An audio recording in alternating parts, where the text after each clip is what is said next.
Okay, dear students, in today's lecture solutions with revision session 6 आज का session बेटा हम लोग पढ़ने वाले हैं ideal and non ideal solutions. अब ideal and non ideal solutions क्या होते हैं उसके बारे में आज का टॉपिक हम लोग देखने वाले हैं। बहुत ध्यान से देखना, बहुत अच्छा वाला टॉपिक है। तो स्टार्ट करते हैं बेटा। सबसे पहले आइडियल सॉल्यूशन किसे बोला जाएगा? Ideal solution, solution which obey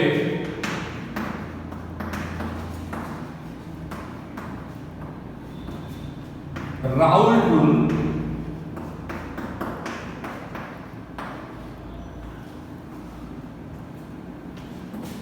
in entire range is called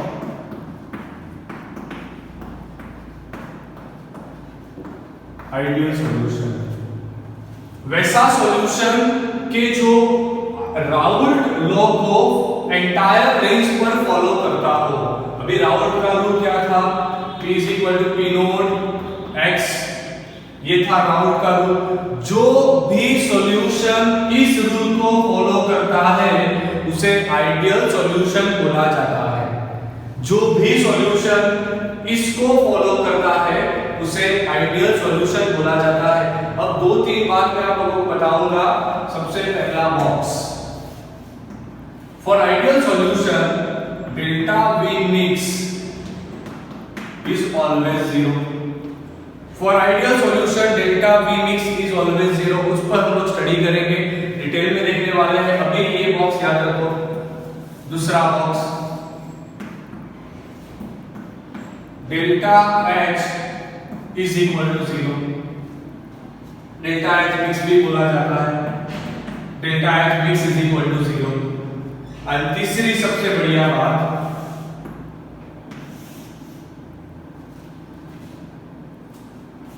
at very diluted condition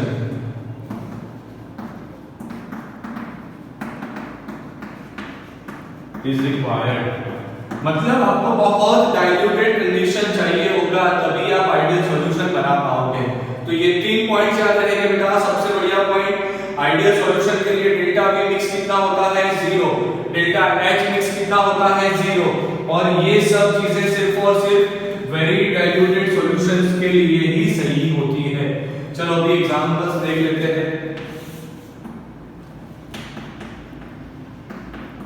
example, n-heptane n-hexane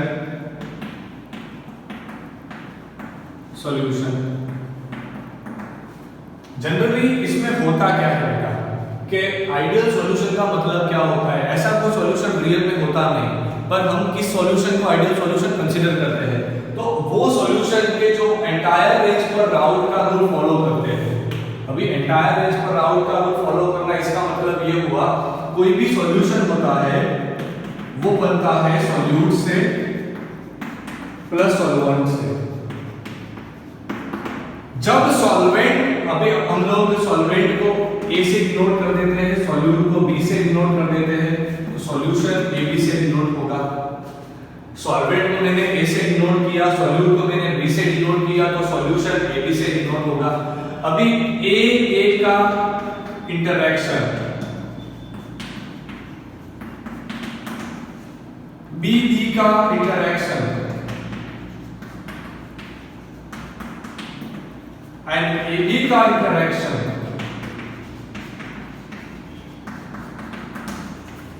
जब A का इंटरैक्शन, B का इंटरैक्शन एंड AB का इंटरैक्शन, ये सब इंटरैक्शन सेम हो। इसका मतलब मान लीजिए कि सॉल्वेंट में H बॉन्ड बन रहा है, सॉल्यूट में भी H बॉन्ड बन रहा है, तो सॉल्यूशन में A और B के बीच में H बॉन्ड बनना चाहिए। एक और एग्जांपल देता हूं।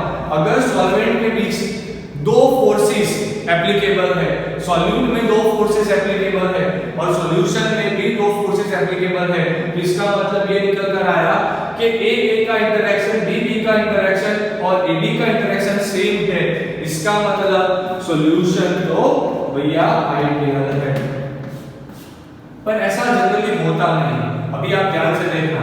मैंने लिया 50% एन हेक्सेन, दूसरा लिया 50% एन हेप्टेन। अभी आप 50% को 50 ml भी कंसीडर करो, कोई प्रॉब्लम नहीं, 50 ml भी कंसीडर करो। तो आप मुझे बताना कि इसका इनिशियल वॉल्यूम कितना होगा। इनिशियल वॉल्यूम होगा हेक्सेन का 50 ml एंड हेप्टेन का भी 50 ml, तो कुल निकल कर आया 100 ml।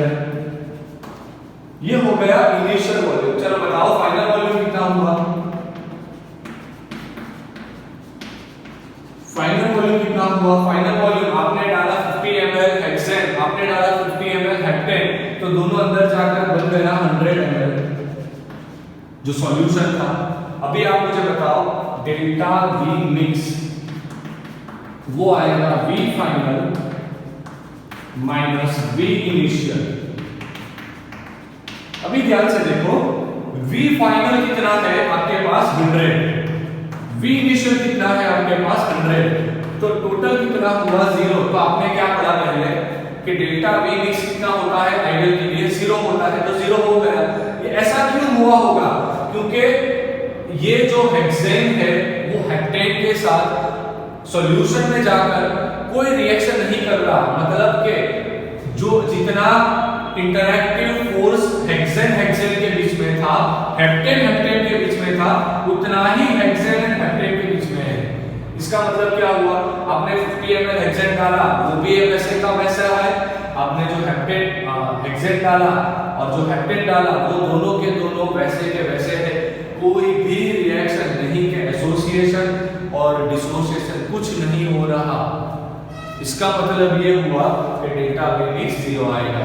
अभी आप ध्यान से सोचो, डेल्टा H मिक्स किसे बोला जाता है? जब भी आप कोई दो चीज को आप कंबाइन करने का ट्राई करते हो तो दो चीज पॉसिबल होती है, या तो आपको एनर्जी देना पड़ेगा या तो वो कंबाइन होकर एनर्जी निकालेगा। मतलब कि रिएक्शन सिर्फ और सिर्फ दो ही टाइप की होती है, आइदर वो एंडोथर्मिक होगा या फिर वो एक्सोथर्मिक होगा।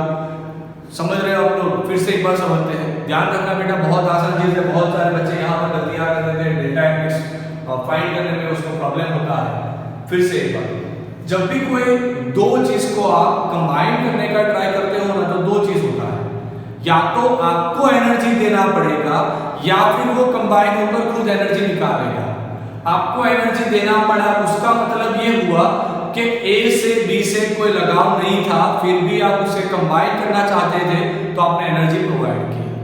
दूसरी चीज, अगर A एंड B कंबाइन होकर बहुत ज्यादा एनर्जी रिलीज कर रहे, तो उसका मतलब ये हुआ कि A से B से प्यार था, दोनों ने कंबाइन बहुत आसानी से बना लिया और बहुत ज्यादा अमाउंट में एनर्जी रिलीज कर दिया।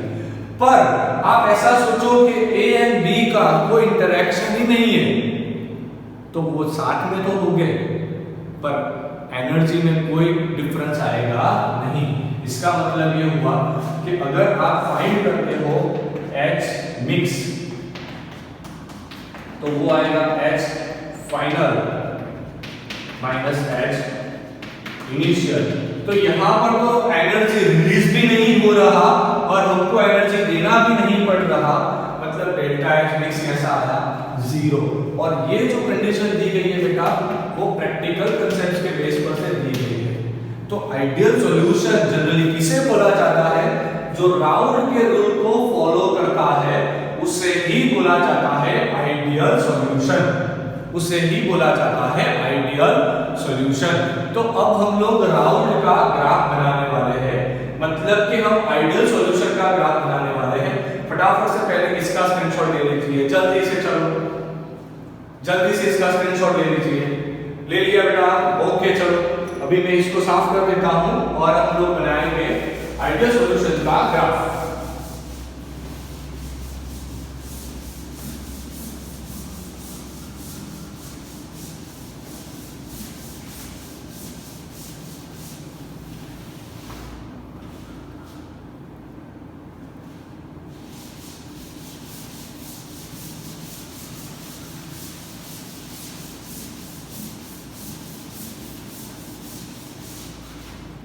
ओके फ्रेंड, ध्यान से देखो। चलो हम लोग अब ग्राफ बनाते हैं। अब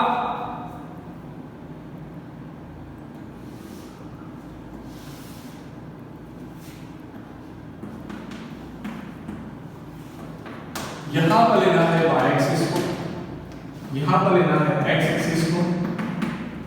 अभी एग्जैक्टली यहां पर दो ग्राफ एक साथ बनाने हैं आपको, दो ग्राफ को एक साथ बनाने हैं। तो मैं दूसरा y यहां पर ले रहा हूं। चलो कोई बात नहीं, ये हो गया अपना y टेस्ट। मतलब एक ही ग्राफ में दो ग्राफ बन रहे हैं, इसका मतलब ये हुआ यहां पर भी जीरो आएगा, यहां पर भी जीरो आएगा। ध्यान से देखा बेटा, ये ग्राफ समझना है आप लोगों को। ध्यान से देखिए, ग्राफ को समझना है। यहां पर भी जीरो आएगा, यहां पर भी जीरो आएगा। अभी हम लोग सॉल्यूट को B से डिनोट करेंगे और सॉल्वेंट को A से डिनोट करेंगे। तो अभी सॉल्यूट का जो मोल फ्रैक्शन होगा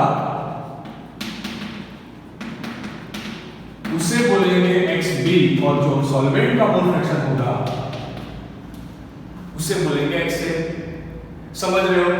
इसका जो कांस्टेंट और हाईएस्ट वेपर प्रेशर होगा उसे बोलेंगे P नोट ऑफ B, और इसका जो हाईएस्ट होगा उसे बोलेंगे P नोट ऑफ A। बस करना कुछ नहीं है, ध्यान से देखना है। आप ध्यान से देखते जाओ, बहुत आसान वाला थियरी है, बहुत मजा आएगा, समझ में भी आएगा।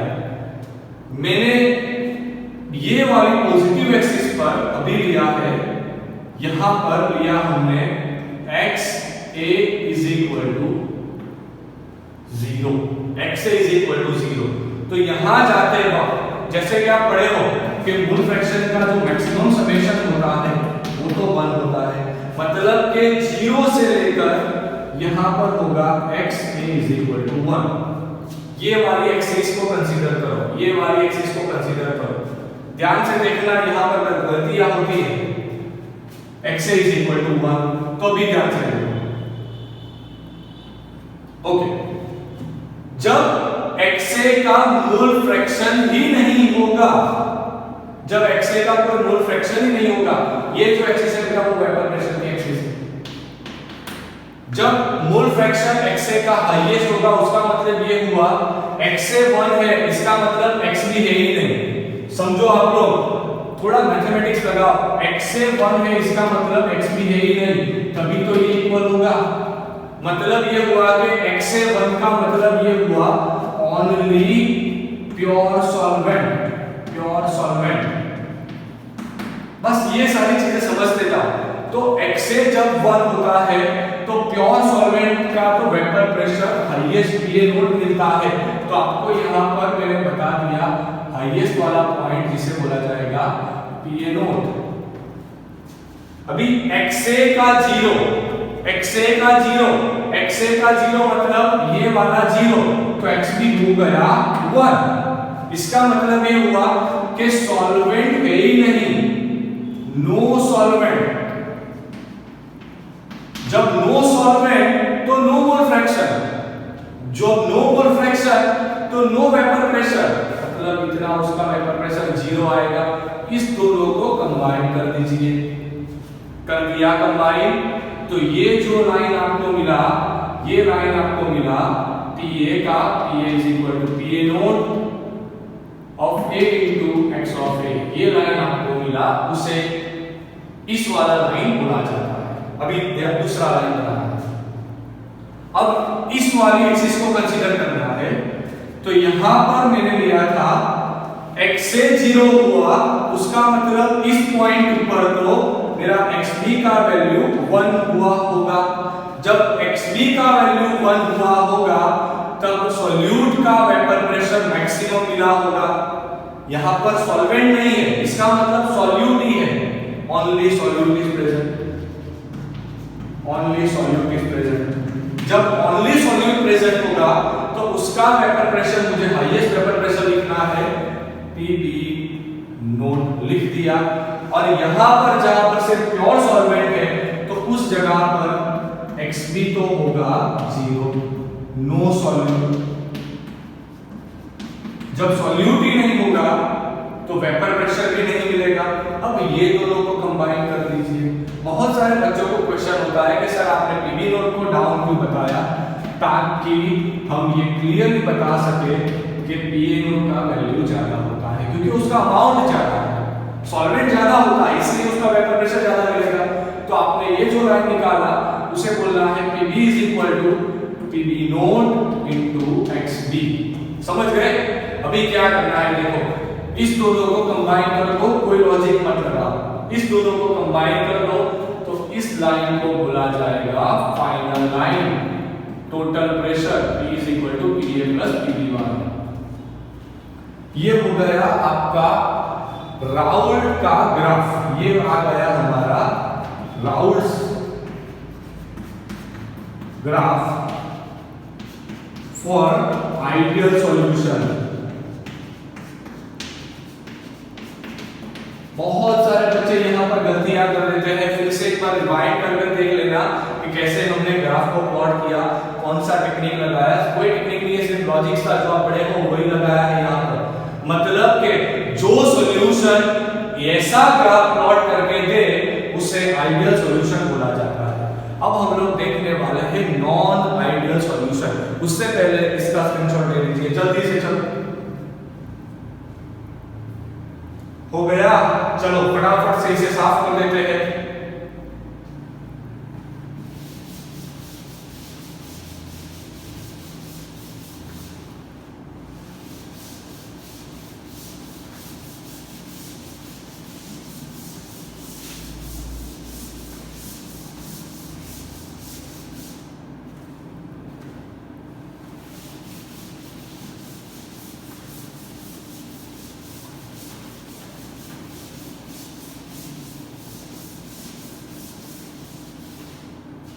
चलो देखिए,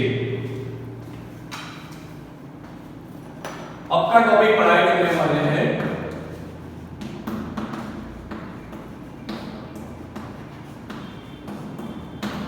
नॉन आइडियल सॉल्यूशन। तो अभी आप लोगों को उसका तो डेफिनेशन भी क्लियर हो गया होगा। Solution which do not obey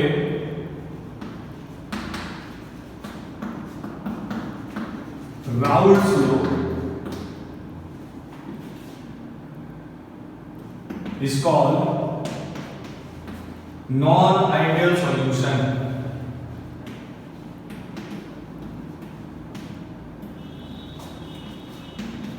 जो राउल्ट के नियम को फॉलो नहीं करता हो उसे बोला जाएगा नॉन आइडियल सॉल्यूशन। अब चलो 3 बॉक्स बनाते हैं फिर से। For non ideal solution delta V mix 0 नहीं होगा। For non ideal solution delta H mix भी 0 नहीं होगा। और सही में बात दे आर रियल, ये सारे सॉल्यूशंस रियल होते हैं जो नॉन आइडियल सॉल्यूशन होते हैं। आगे में क्या पढ़े थे कि डेल्टा V मिक्स 0 होता था, डेल्टा H मिक्स 0 होता था और डाइल्यूट सॉल्यूशन के लिए वो सही था। तो यहां पर क्या आ रहा है, डेल्टा V मिक्स 0 नहीं होगा, डेल्टा H मिक्स 0 नहीं होगा और ये सारे सॉल्यूशंस रियल सॉल्यूशंस कहलाएंगे। तो ये हो गया बेटा हमारा नॉन आइडियल सॉल्यूशन का डेफिनेशन और 3 सबसे इंपॉर्टेंट पॉइंट्स। अब देखो, अब प्रॉब्लम क्या है, ऐसा क्यों निकल कर रहा है। मैं आपको बहुत करेक्ट और एग्जांपल देने जा रहा हूं, ध्यान से देखना।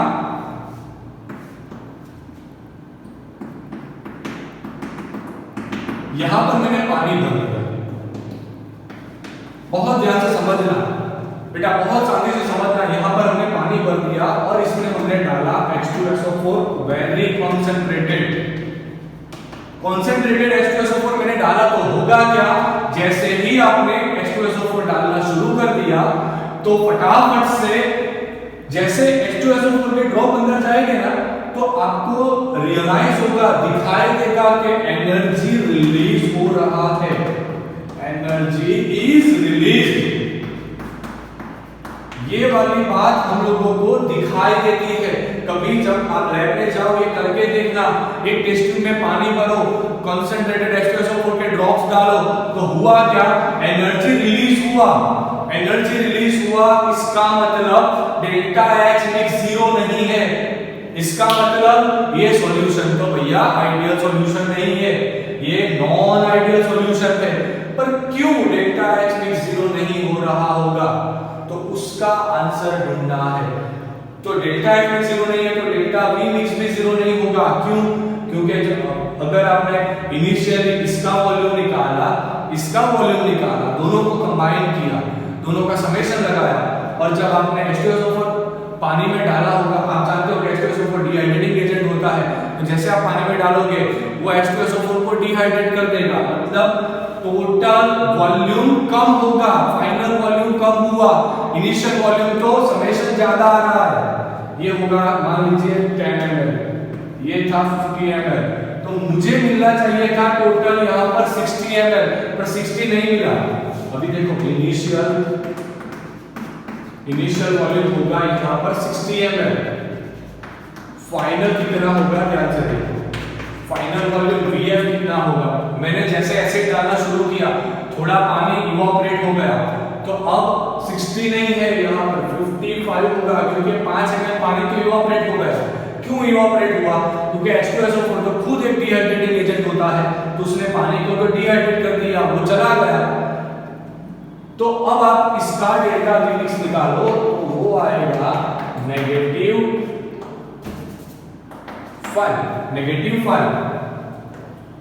तो ये -5 जो निकल कर आया, -5 कहते हैं, ये तो जीरो नहीं है, ये जीरो नहीं है।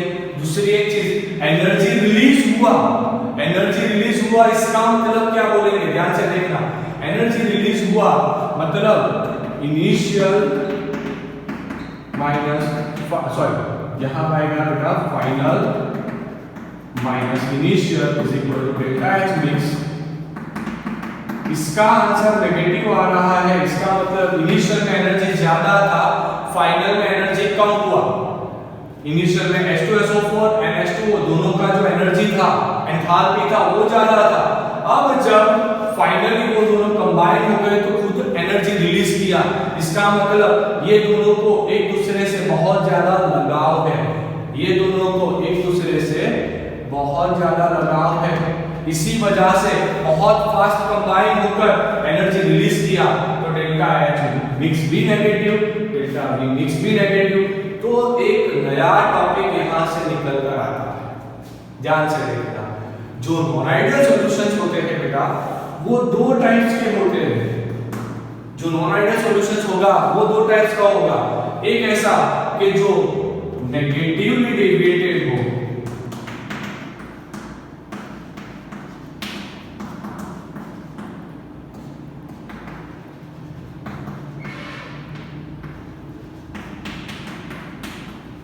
एक होगा पॉजिटिवली डेविएटेड,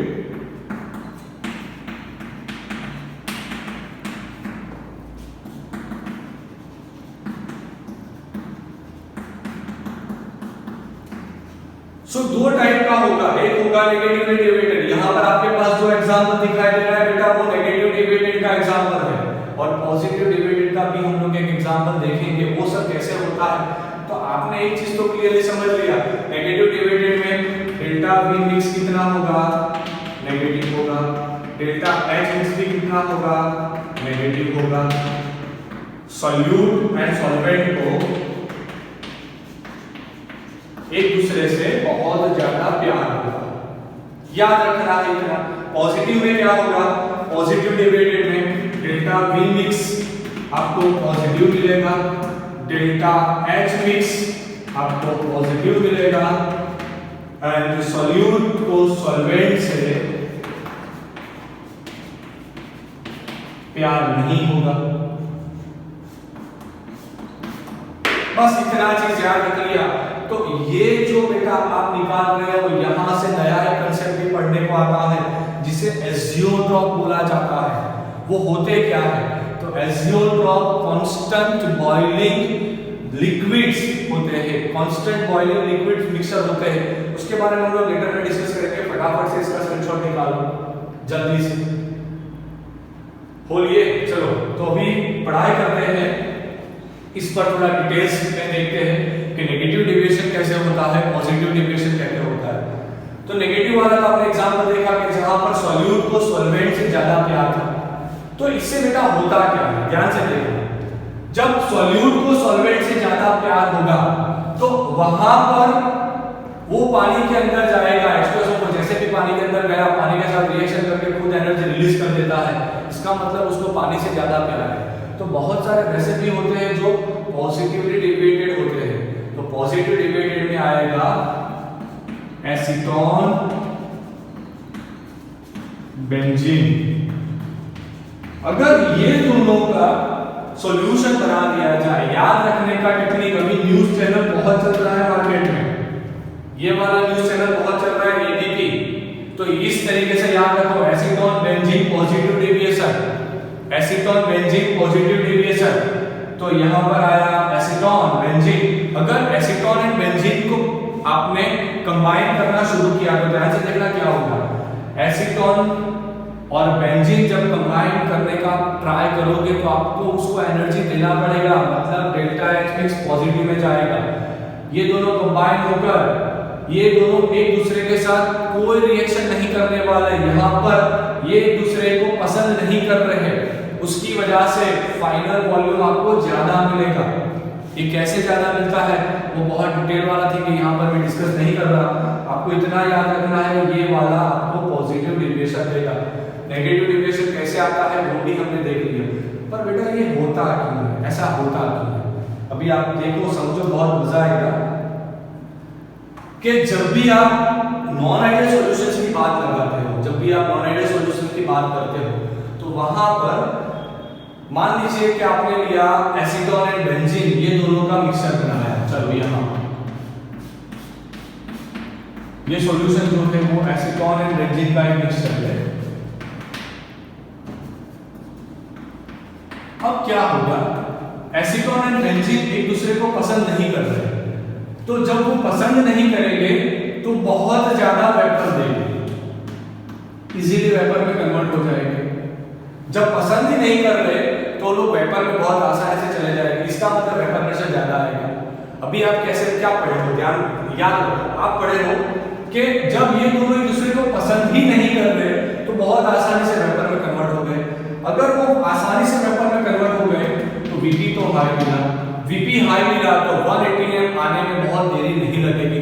अगर वीपी 180 एम आ जाता है तो बॉइलिंग पॉइंट इजीली अचीव हो गया। इसका मतलब ये हुआ कि ऐसे मिक्सचर का कोई एक पर्टिकुलर कंपोजिशन वैसा मिलेगा जब बॉइलिंग पॉइंट लो हो जाए। आपको याद रखना है कि जितना वीपी बढ़ता है बॉइलिंग पॉइंट उतना कम होता है, बस इतना रिलेशन याद रखिए। इसका मतलब ये हुआ कि एसीटोन बेंजीन को एक दूसरे से कोई ज्यादा प्यार नहीं है, मतलब बहुत इजीली वेपर देंगे, बहुत हाई वेपर प्रेशर मिलेगा। और जब वेपर प्रेशर बहुत हाई मिलता है तो बॉइलिंग पॉइंट आपको लो मिलता है। इसी वजह से इस टाइप के सॉल्यूशन को लो बॉइलिंग एजियोट्रॉप भी बोला जाता है, लो बॉइलिंग एजियोट्रॉप भी बोला जाता है। इस केस की बात करो, H2SO4 को पानी से ज्यादा प्यार है तो उसे वेपर में जाने ही नहीं देगा, जाने ही नहीं देगा तो वेपर भी आपको कम मिलेगा। अगर वेपर कम मिला तो बॉइलिंग पॉइंट भी कम मिलेगा, सॉरी वेपर कम मिला तो बॉइलिंग पॉइंट आपको हाई मिलेगा। अगर बॉइलिंग पॉइंट हाई मिला तो उस टाइप के सॉल्यूशन को हाई बॉइलिंग एजियोट्रॉप बोला जाता है। ये एजियोट्रॉप होते क्या है तो ध्यान रखिए, ये दूसरा एक डिफरेंस हो गया बेटा, आइडियल सॉल्यूशन एजियोट्रॉप नहीं बनाते और नॉन आइडियल सॉल्यूशन एजियोट्रॉप बनाते हैं। तो बेसिकली एजियोट्रॉप होते क्या है, एजियोट्रॉप एक पर्टिकुलर कंपोजिशन है, एक पर्टिकुलर कंपोजिशन, जैसे कि आप 96.5% PTOH का सॉल्यूशन जो होता है वो एजियोट्रॉपिक मिक्सचर है।